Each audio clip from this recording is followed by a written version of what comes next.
First contact on the ice.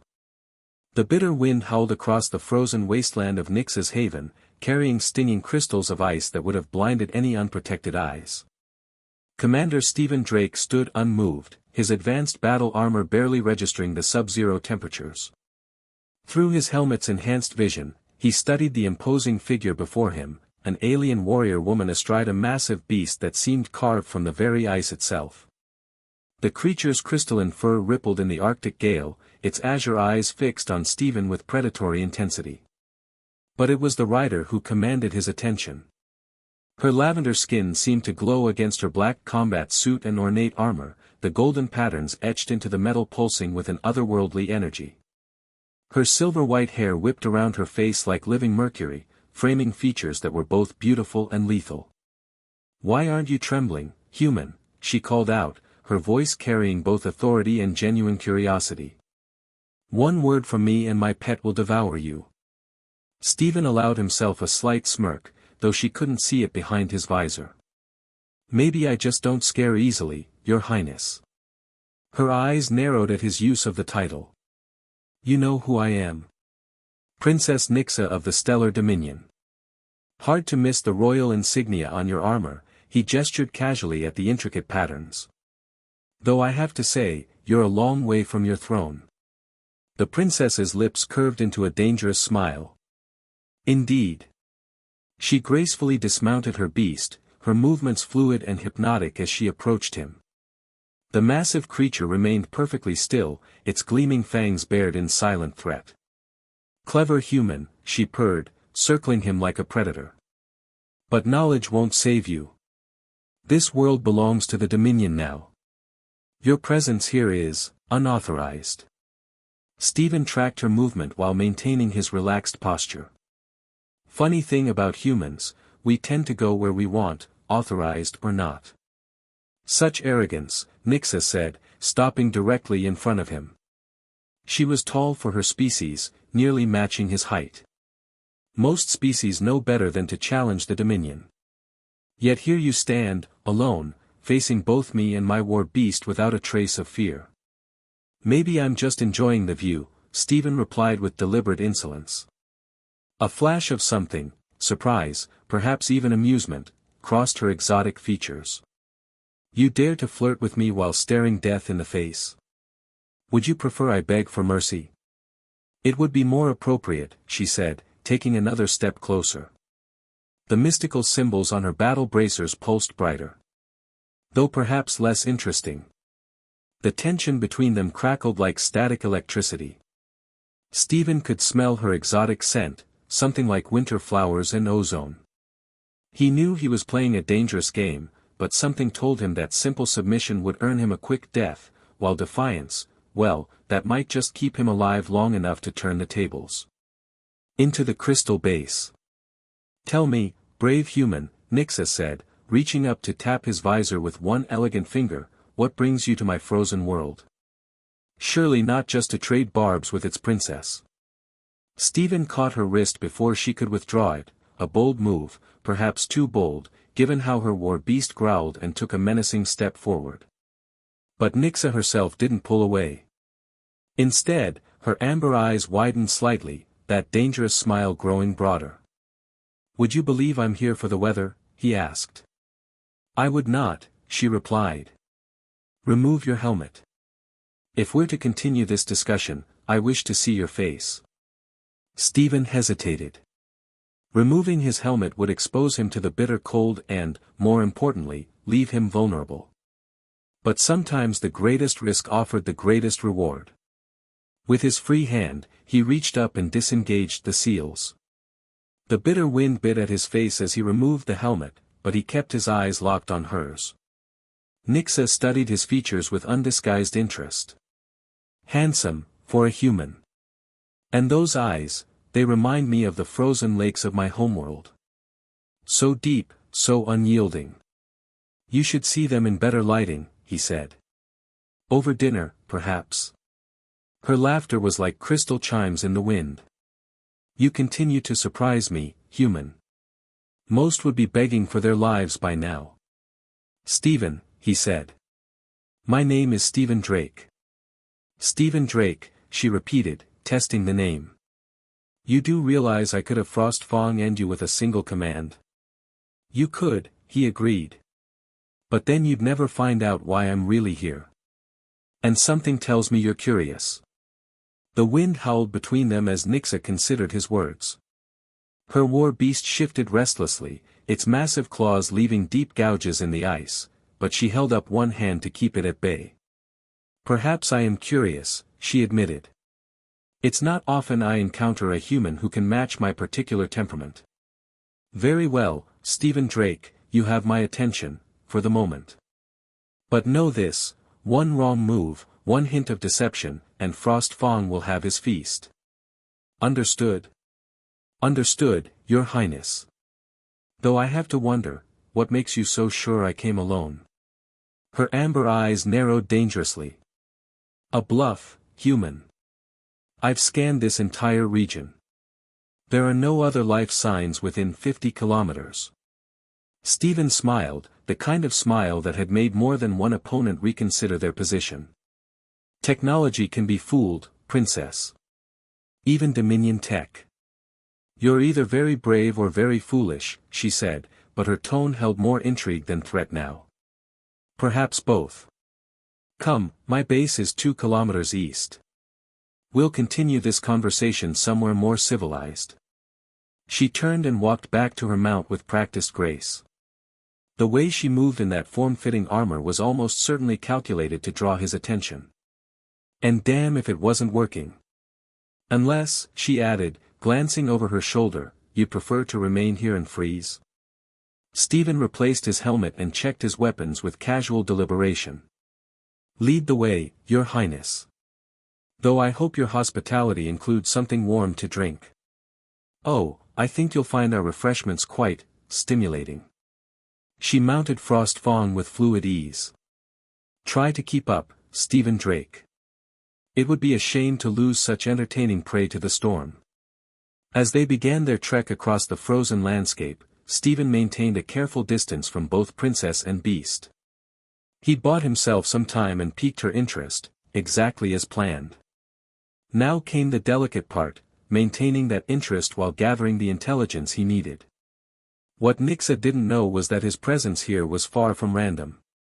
The Dominion's sudden interest in this seemingly worthless ice world had Earth's military intelligence very concerned. And Stephen had a sneaking suspicion that the beautiful but dangerous princess before him was key to understanding why. Dangerous games. The Dominion base rose from the frozen landscape like a dark crystal, its angular surfaces absorbing what little light filtered through the perpetual storm. Stephen followed Nyxa through massive doors that parted silently, revealing an interior that managed to be both austere and decadent, typical Dominion architecture. The temperature shift was immediate and dramatic. While his armor had protected him from the worst of the cold, the warmth inside the base felt almost tropical by comparison. Frost Fang padded off to what appeared to be a specialized habitat area, leaving Stephen alone with the princess. Your armor, Nyxa said, gesturing to a nearby alcove. You may store it there. Stephen raised an eyebrow behind his visor. Expecting me to disarm myself so quickly, princess? She laughed, the sound echoing off the crystalline walls. If I wanted you dead, Stephen Drake, you would never have made it inside. Her fingers worked at the clasps of her own armor, removing pieces with practiced efficiency. Besides, I prefer to look my guests in the eye when I interrogate them. The underlying threat was clear, but so was the playful glint in her amber eyes. Stephen made a show of considering before beginning to remove his own armor. Beneath it, he wore a close-fitting black bodysuit similar to what he glimpsed under Nyxa's armor. Her appreciative gaze as he stripped down to the bodysuit was anything but subtle. My, she murmured. Perhaps humans aren't as physically inferior as our scientists claim. Happy to help advance your research, he replied, noting how her own bodysuit left little to the imagination. The lavender skin beneath had an almost luminescent quality that drew the eye to every curve. Princess Nyxa.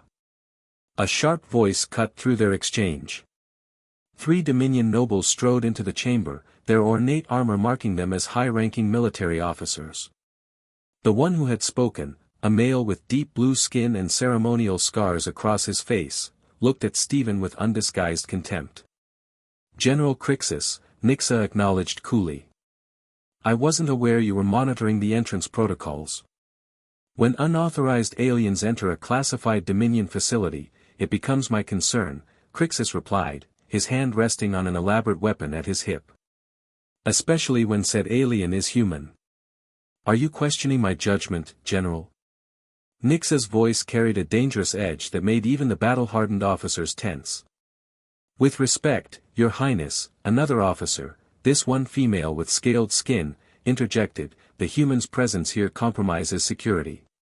"The project is my project," Nyxa cut her off. "Or have you forgotten whose research made it possible?" Stephen watched the exchange with keen interest. Whatever project they were discussing, it was clearly significant enough to have multiple high-ranking Dominion officials on edge. He filed away every detail, every reaction, for later analysis. "The human should be eliminated," Crixus insisted. "Or at the very least, imprisoned for questioning." "He is my prisoner," Nyxa said smoothly. "And I will question him personally." The general's eyes narrowed. "Your recent fascination with human culture is concerning, Princess. Some might question where your loyalties lie." The temperature in the room seemed to drop several degrees. Nyxa stepped forward, her presence suddenly overwhelming despite her relative state of undress, or perhaps because of it. There was something terrifying about someone who could project such absolute authority while wearing so little. "Choose your next words carefully, General," she said softly. "They may be your last." The tension crackled like static electricity as Nyxa and Crixus faced each other. Stephen maintained his relaxed posture, but his muscles were coiled and ready. If this turned violent, he'd need to move fast. "Your father, the Emperor, would not approve of this irregularity," Crixus pressed, though he took a subtle step backward. "My father isn't here," Nyxa replied, her voice carrying the weight of absolute authority. "I am. And I find it fascinating that you seem more concerned with my human guest than with the project deadlines you've repeatedly failed to meet." The female officer with scaled skin shifted uncomfortably. "The delays are due to unexpected complications in the crystalline matrix. Which is precisely why new perspectives might prove valuable," Nyxa smiled, razor-sharp. "Humans have a remarkable talent for unconventional solutions." Stephen caught the subtle emphasis on unconventional and filed it away. Whatever they were working on involved crystal technology, interesting, given the crystalline nature of the base itself. "You can't seriously suggest allowing human access to," Crixus began. "I suggest you remember your place," Nyxa cut him off, "unless you prefer to discuss your concerns with Frost Fang." The threat hung in the air like frost. Even Stephen felt a chill at the casual mention of her war beast. The general's face darkened, but he offered a stiff bow. "As you wish, Your Highness. But I will be noting this in my report to the Imperial Court." "Do so," Nyxa said dismissively. "Now leave us. I have a prisoner to interrogate." The officers withdrew, though Crixus cast one final venomous glare at Stephen before departing. Once they were alone, Nyxa turned to him with a predatory smile. "Well, Stephen Drake. Shall we begin your questioning?" "Depends on your interrogation techniques," he replied, matching her tone. "I have to warn you, I'm resistant to conventional methods." She stepped closer, close enough that he could feel the heat radiating from her lavender skin. "Oh, I assure you, my methods are anything but conventional." Secrets revealed. Her fingers traced the line of his jaw, and Stephen felt a tingling sensation where they touched, some kind of bioelectric field, he realized. The Dominion were known for their biological enhancements. "Fascinating," she murmured. "Most species recoil from our touch, yet you." Her fingers continued their exploration, sending pleasant shivers down his spine. "You lean into it." "Maybe I just like living dangerously," he replied. "Indeed." Her amber eyes locked with his. "Tell me, Stephen Drake, what do you know of crystalline matrices? Enough to be intrigued by whatever you're building here, he answered honestly. No point denying his interest now. She laughed softly. Clever man. But dangerous knowledge can be intoxicating. Her other hand came to rest on his chest, directly over his heart. Are you prepared for the consequences? The air between them felt charged, not just from her bioelectric field. The predatory gleam in her eyes had transformed into something else, something that made his pulse quicken. I thought I was supposed to be trembling in fear, he reminded her, referencing their first encounter. Perhaps I prefer you trembling for other reasons, her voice had dropped to a sultry purr. Though I warn you, coupling with a Dominion Royal is not for the faint of heart. Stephen slid his hand around her waist, pulling her closer. The bodysuit material felt alive under his touch, almost responsive. Good thing I'm not faint of heart. Her lips curved into a dangerous smile as she pressed against him. No, you're not, are you? Such boldness deserves reward. Her fingers traced patterns on his chest that left trails of tingling sensation. Though I should warn you, my people's passion can be overwhelming for other species. Try me, Stephen challenged, his hands sliding up her back to tangle in her silver-white hair. It felt like liquid silk between his fingers, carrying a subtle charge that made his skin tingle. So commanding, she purred. Most would be begging for mercy by now. Not really my style, he replied, using his grip on her hair to tilt her head back slightly. The exposed line of her throat was mesmerizing, her lavender skin seeming to pulse with inner light. No, she agreed, her amber eyes darkening with desire. Your style is far more interesting. She pressed her palm flat against his chest, and suddenly Stephen felt a wave of sensation wash over him, pleasure mixed with an edge of danger that made his head spin. Some kind of biochemical reaction, he realized dimly. The Dominion were masters of biological manipulation. That's just a taste, she whispered against his ear. Are you sure you can handle more? In response, Stephen captured her lips with his own. The kiss was electric, literally. Tiny sparks danced where their lips met, sending jolts of pleasure through his entire body. Nyxa made a sound of surprise and approval, pressing closer. When they finally broke apart, both breathing heavily, her eyes were glowing with inner fire. Well, she said, voice husky, perhaps humans are more resilient than we thought. Happy to continue proving that theory, Stephen replied, his own voice rough with desire. She laughed, the sound rich and full of promise.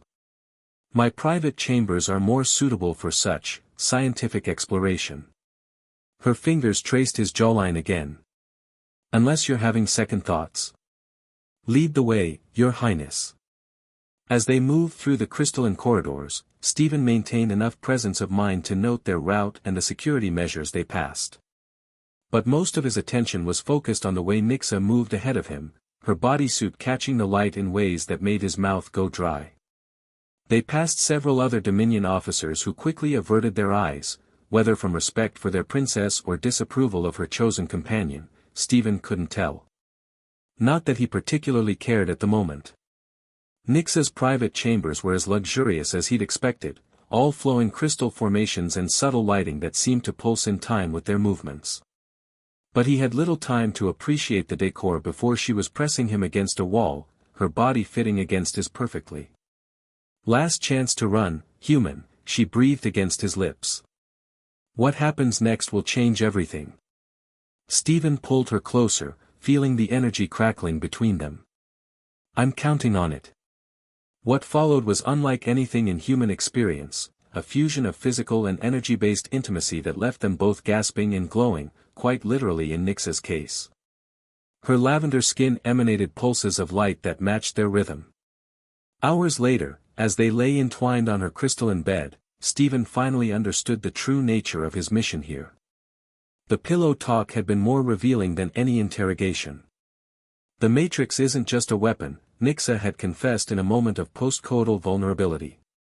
It's a gateway. My father plans to use it to open rifts in space-time itself, allowing instant travel between any 2 points in the galaxy. And you have reservations about this? Stephen had asked, stroking her hair. The technology is unstable. One miscalculation and we could tear apart the fabric of reality itself. But my father. She trailed off, her expression troubled. He believes the power is worth any risk. Now, as Nyxa slept beside him, Stephen weighed his options. He'd been sent to gather intelligence on the Dominion's activities, but he'd found something far more dangerous, and far more promising, than anyone had imagined. The final choice. Stephen was awakened by alarms blaring throughout the base. Nyxa was already sitting up, her expression alert and concerned. "What's happening?" he asked, reaching for his bodysuit. "Proximity sensors," she replied, moving with fluid grace to a crystal panel that had appeared in the wall. Her fingers danced across its surface, bringing up holographic displays. Multiple ships, approaching fast. Stephen felt his blood chill as he recognized the silhouettes on the display. "Those are Earth Alliance vessels."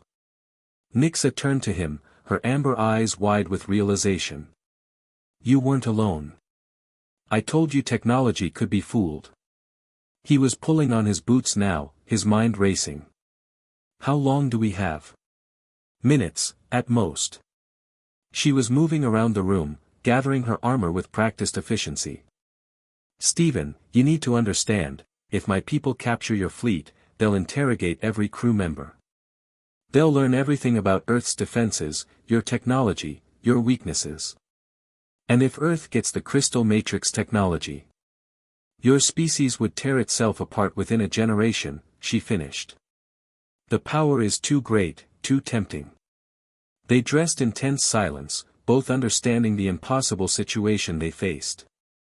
Stephen's mission had been to steal or destroy the Matrix. Nyxa's duty was to her people, despite her reservations about the project. "There is another way," she said finally, as they made their way through corridors now filled with running Dominion personnel.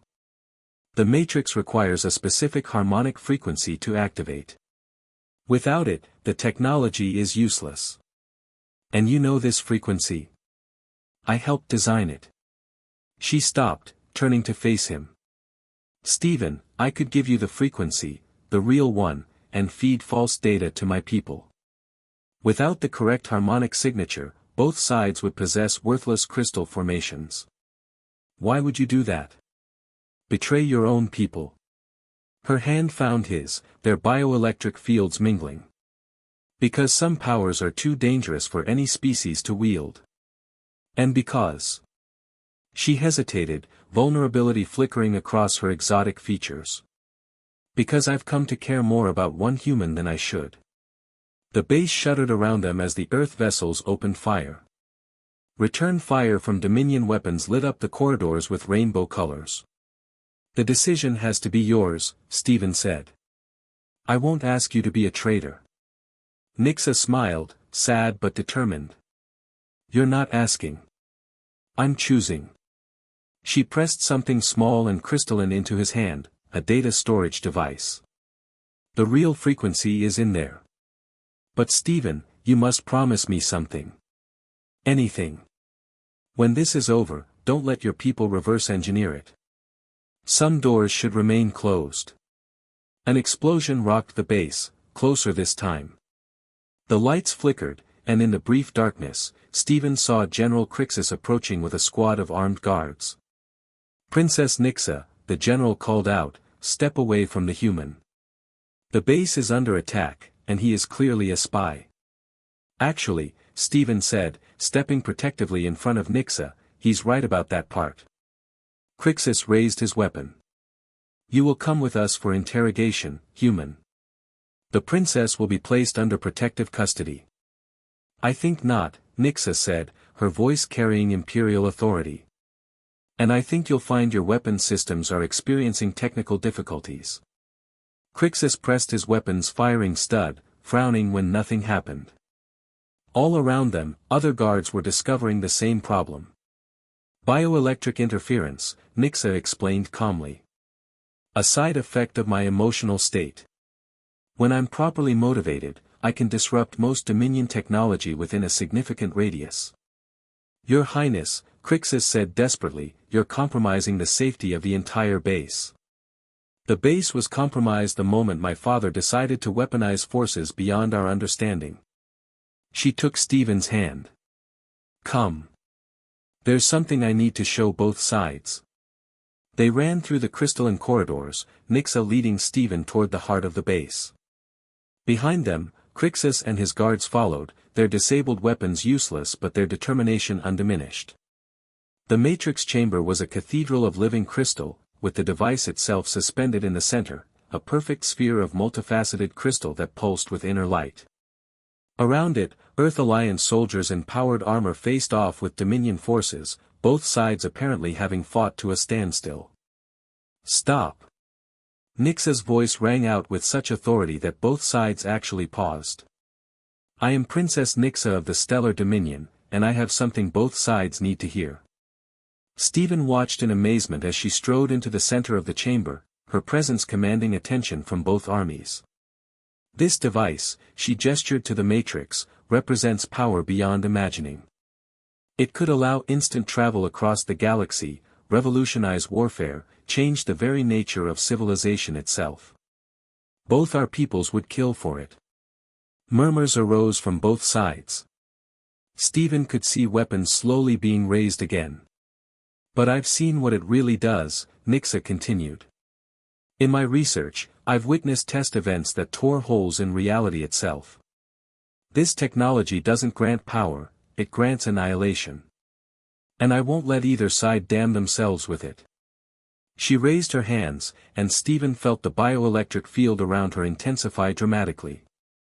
The matrix began to resonate, its inner light growing brighter. Princess, no! Crixus shouted. You don't understand what you're doing. I understand perfectly.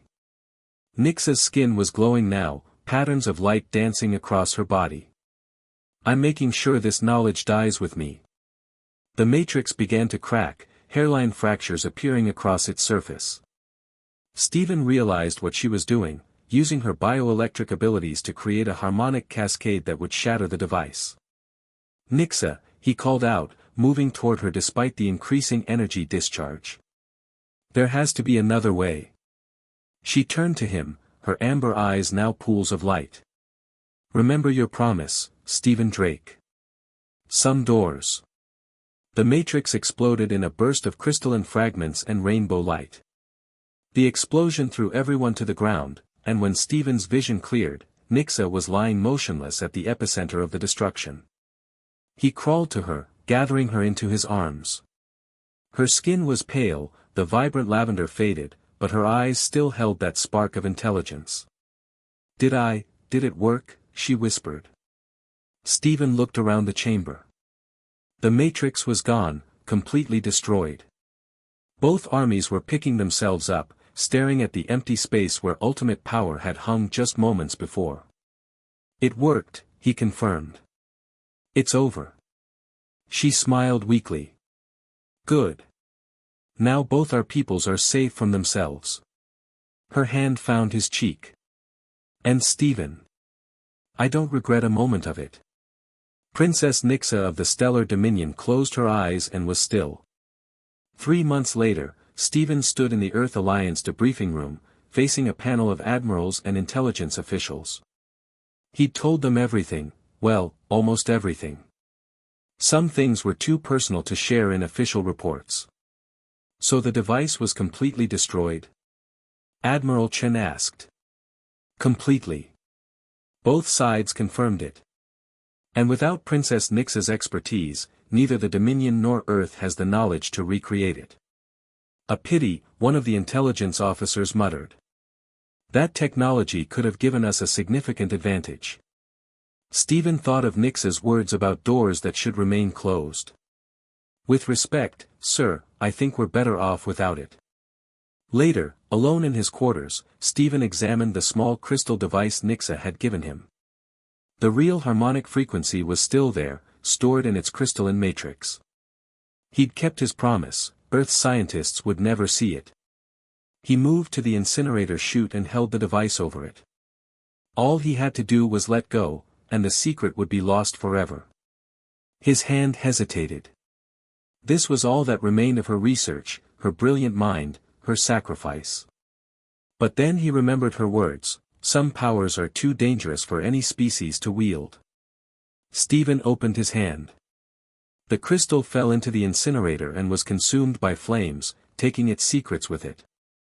Through his window, he could see the stars, infinite and beautiful and, for now at least, safe from the ambitions of any one species.